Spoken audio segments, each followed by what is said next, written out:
S'il vous plaît, freinez votre enthousiasme, c'est ultra contre-productif dans la vente. On voit ça ensemble. Salut tout le monde, c'est Richard, j'espère que vous allez toutes et tous très bien. Aujourd'hui, on s'attaque à un nouveau débat un petit peu touchy.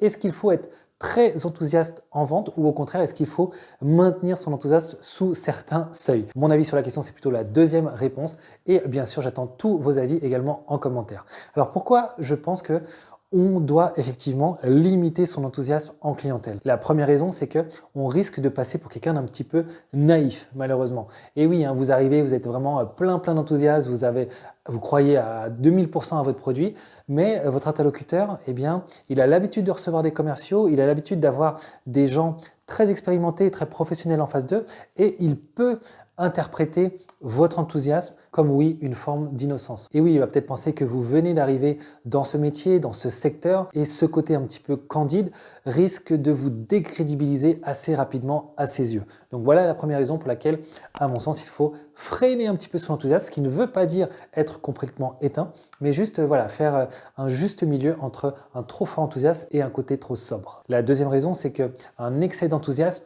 risque de ne pas trop le rassurer. C'est-à-dire que voilà, il peut être convaincu par votre produit, par votre personnalité, mais implicitement, le fait que vous bondissiez un petit peu partout, que vous soyez vraiment surexcité juste pour faire une vente, risque de lui faire penser que vous n'allez pas arriver à gérer les imprévus.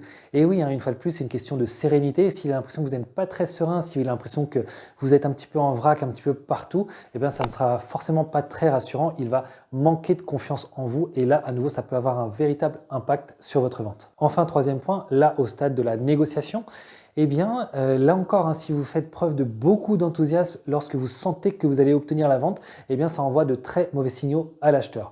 Pourquoi? Eh bien, il va avoir tendance à penser que, en fait, il est victime d'une arnaque. Si effectivement vous sautez au plafond alors même qu'il a pris son stylo pour signer la commande, il va se poser à deux fois la question. Il va se dire, est-ce que véritablement c'est le bon choix? Comment ça se fait qu'il ou elle est d'un coup sur les nuages juste à l'idée de conclure une vente? Ça, c'est pas forcément un bon signe. L'autre chose qui peut se passer du coup, c'est que ça peut l'inciter à justement renégocier la vente, renégocier ses tarifs, puisqu'il se dit, ouais, dis donc, je suis pas le perdreau de l'année, et bien je vais vraiment m'assurer d'avoir conclu une bonne affaire. Et donc, ça peut l'amener à repartir à nouveau dans un tour de négociation. Donc, forcément, c'est absolument ce qu'on souhaite éviter. Voilà à mes yeux les trois raisons qui font qu'il est préférable de ne pas être excessivement enthousiaste dans le business. J'aimerais également avoir votre avis, que vous soyez un auto-entrepreneur, que vous soyez commercial, que vous soyez un directeur ou une directrice de force de vente. Laissez-moi tous vos avis en commentaire et pour ma part, je vous retrouve très bientôt. À la prochaine. Ciao.